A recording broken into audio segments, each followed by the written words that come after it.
Valleca's listed on the roster as an infielder, but his first start of 2017 was all the way out in left field.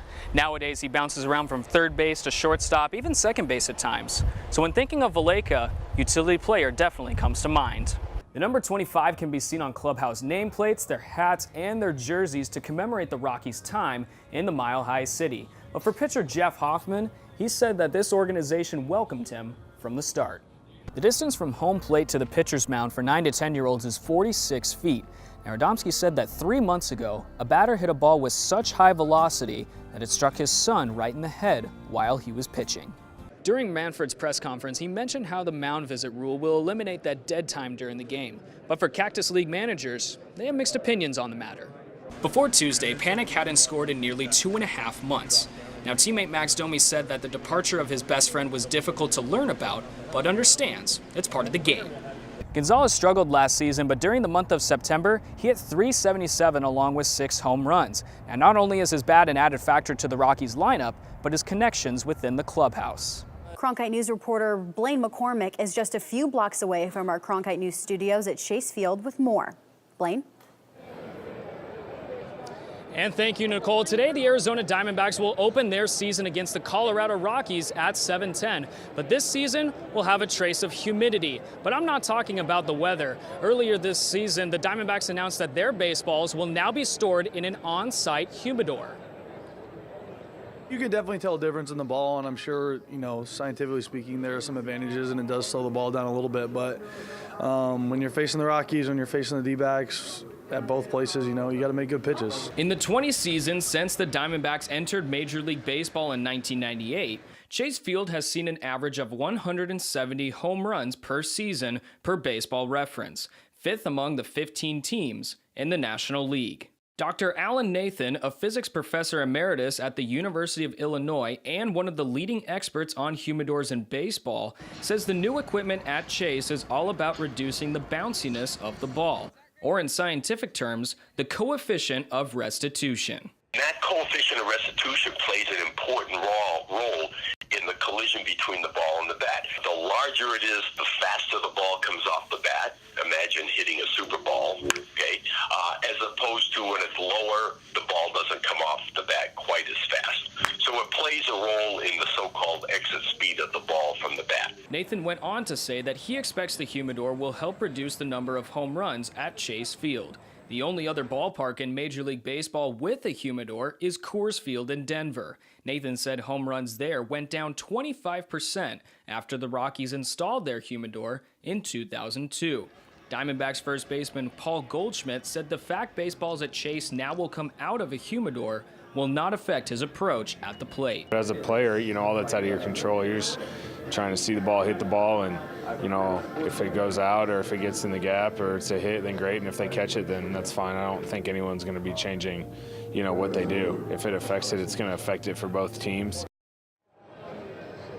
Now, even though this is the first regular season contest where the Diamondbacks will be using the baseballs, they used them in a couple of exhibition matches earlier this week. Live at Chase Field, Blaine McCormick, Cronkite News. Colorado Rockies pitcher Ryan Gonzalez was driving with his wife from Arizona to Florida when Hurricane Maria struck his home country of Puerto Rico. Eventually I got the call, and from there it was like, what do you need? Do you need me to send you something? Do you need to come over here? Gonzalez said that his hometown of Arecibo, Puerto Rico was hit hard, but to his relief, his family was safe. My neighborhood was affected. Luckily, my mom's house and my grandma's house, which they live close by, nothing really major happened. It was like 4 to 5 days that I didn't have no communication, and I didn't know where my family was. So I'm lucky enough and blessed that everybody's well and they're in good shape right now. Gonzalez told me that he was in a group chat with a few of his teammates who were in Puerto Rico at the time, but never heard from them after repeated messages. Now, outfielder Noel Cuevas was on the island when the hurricane struck, and he said the devastation is still felt. There's still places that have no power. There's still a lot of places that have power for a couple of days and then it's gone for a week. So it's very unstable right now, very unstable. And I think that it's time that something is done to prevent that from happening.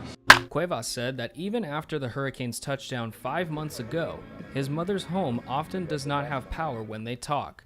She was not the only one affected from Cuevas' family. And we took the generator to my grandpa because they had no power. Where he lives is one of the cities that got hit the worst, and they still have no power. It's a tough situation, and the worst part about it is that in 100 days, there's going to be another hurricane season.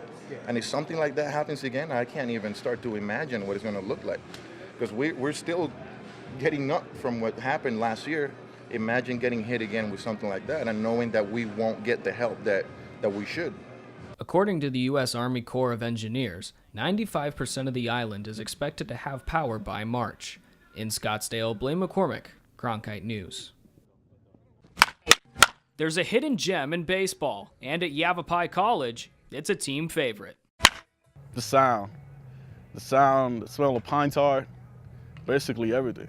Oh, it's just whenever it hits the ball in the barrel, it's an amazing feeling. You get even goosebumps from it. Wood bats are the tool of choice in the major leagues, but Yavapai is among the few schools swinging the lumber at the collegiate level. The crack of the bat enables players to showcase their natural pop for big league talent evaluators. According to data from Baseball Cube, the Rough Riders have sent 16 players to the show. 5 alumni are currently in the majors, along with 14 in the minors. Scouts, they'll look and see that you're using a wood bat, and if you feel comfortable with it and they see that you're comfortable with it, it's definitely a good note they'll take down saying that this kid is comfortable and he can step right in and there won't be an adjustment that has to be made. The Rough Riders are part of the Arizona Community College Athletic Conference, which requires its athletes to swing with wood bats like these. Now, head coach Ryan Kogel told me that the benefits to this are not only for big league development, but also safety. In my playing day, you used a -5 weighted aluminum bat that jumped. The exit velocities were really unsafe. NCAA did a good job with kind of managing that, and in the state of Arizona, our junior college conference, I think made it even safer. Even with using wood during the regular season, rules require the team to switch to metal come Nationals and World Series time. In Prescott, Blaine McCormick, Cronkite News. Arizona State senior thrower Magdalene Ewan continues to toss out school and NCAA records. In the Sun Devils' first meet of 2018, she broke the school's indoor record for shot put distance, throwing at 60 feet, 6 inches. My goal is to always just keep throwing farther, and so as I break all these new records, it's just kind of a result of me trying to achieve that goal of just keep throwing farther. Not only does she top the list in indoor shot put for ASU, she's also 9th all-time in the NCAA. In the hammer throw, Ewan shattered the NCAA record at the National Track and Field Championships in June, launching the hammer 73.32 meters. I think when people see her training and how hard she works, and on and off the track, she's just a great young lady and kind of does things the way things should be done, in life in general. And she'll always be known, obviously, as a great win in ASU history. The end goal, is just to take it as far as I can and hopefully be, world champion, Olympic champion someday, and just kind of see how far it can take me. There's never been an American who has earned a medal at the Olympics for the hammer throw since its introduction in 2000.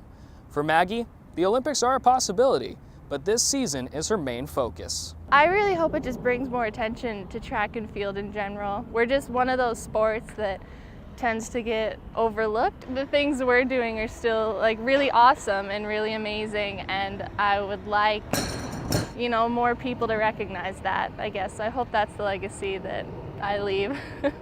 Ewan was a semifinalist for the Bowerman Award, given to the nation's best track athlete last season, and made the preseason watch list again this year. In Tempe, Blaine McCormick, Cronkite News.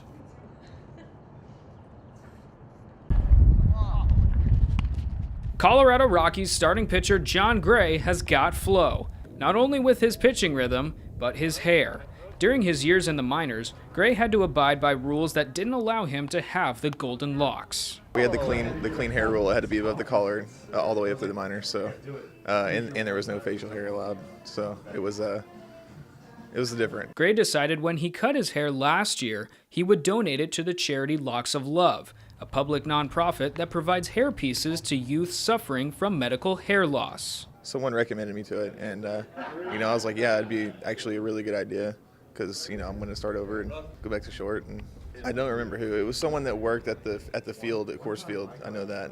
They told me that they had done the same thing. Well, the minimum length to donate to Locks of Love is about 10 inches, so I've got quite a ways to go. But John Gray, he definitely doesn't. He's gotten mostly compliments about his hair, but the negative feedbacks, well, he just brushes that aside. I love it. It's good for him. It's good flow. It's got power hair. Yeah, there's got to be some velo in that thing. I feel like it's a part of his persona on the mound and who he is as a person. And like Charlie's beard, it's just like becomes a part of your baseball persona a little bit. Gray attributed some of his charity work to his Christian background, and he said he wants to keep going on the path he's on. In Scottsdale, Blaine McCormick, Cronkite News. What's happening, y'all, and welcome into HouseOfSparky.com's football show, our last one of the semester. He's Troy Lynch. I'm Blaine McCormick. There's a lot to talk about. Topsy-turvy weekend in Sun Devil football. Got the Territorial Cup to talk about. New head coach coming to Tempe as well. There's a lot for this show to cover. Okechi, thank you. Among those in the stands on Wednesday was Cleveland Browns owner Jimmy Haslam. The Browns hold the 1st and 4th overall picks in this April's draft. After Arizona State's loss to USC, our staff at House of Sparky compiled highlights, wrote the recap, and then told the public about the loss. In no way were we insinuating that the Sun Devils season is completely over with. They're going bowling! Not to an alley, but a bowl game. With the win over Oregon State a couple weeks ago, ASU earned bowl eligibility, but which one they go to? Well, there's a combination of them. ASU, Oregon, and Arizona each finished 7-5. Though ASU has wins over both of these schools, it does not boost them in the bowl depth charts. These three can play in a combination of the Sun, Vegas, and Cactus Bowls. Now, reports from ASU officials say they expect to play in the Sun Bowl, which is in El Paso, Texas. Thanks, Noah, and thanks to all our reporters covering spring training around the Valley. Well, the Arizona Diamondbacks already face some injury questions with pitcher Zach Greinke, and it seems as though the team health has become even more unclear after newly acquired outfielder Steven Souza suffered a strained right shoulder during last night's game. Cameron Cox of KPNX here in Phoenix tweeted out a video of Souza diving for a fly ball and coming down hard on that right shoulder. Well, in his last outing, Kinsler had 3 hits and 3 plate appearances. So Delilah, she didn't totally destroy his baseball diet. Well, baseball players are known to have a ton of downtime, especially for pitchers, and many take to video games to pass the time. Our Level 99 reporter Chris Cadeau was at Rockies camp to find out how electronic gaming plays into their leisure time. Oh, whoops, sorry, I was playing Candy Crush. Now, the Rockies are slated to have many more matchups just like the one you learned about this season. And it's quite possible that Colorado manager Bud Black might just have to show the guys a thing or two in his free time. Arizona State donning the Brotherhood uniforms in honor of Pat Tillman and past veterans as they face the Colorado Buffaloes in this Pac-12 matchup. Let's take it to the second quarter as Steven Montez hands it off to his man Phillip Lindsay, skipping on into the end zone for the 6-yard touchdown run. Buffs would be up 10-0 at this point, but who else had a heck of a game? Eno Benjamin. And he's going in this like a bop it. Ready? Push it. Twist it. Pull it. Diving into the end zone. Gets the touchdown, the first one of his young freshman career. Here's our ASU top plays of the season. Brandon Reese, our captain crunch time, putting in the 41-yarder, and they beat Oregon 37-35. Okay, let's take you to the Bay Area as Cal looking for the game-winning 2-point conversion. No way, Jose, says Colin Schooler as he swats it away, and the Wildcats win in double overtime and their 3rd straight game. Now let's move on to our Pac-12 top plays of the week. Washington State, Arizona, as Tyler Helinski hurls this thing, but it's intercepted by Colin Schooler, who takes it down the field 55 yards for the pick 6. You saw him on our show last week. Now you see him again making a good amount of screen time as he gets hugged by all of his teammates. Take another look at this in slow motion just for fun. Thanks for watching, and go out and catch a ball game today. We'll see you back here tomorrow at 12:30. Have a great day, everyone.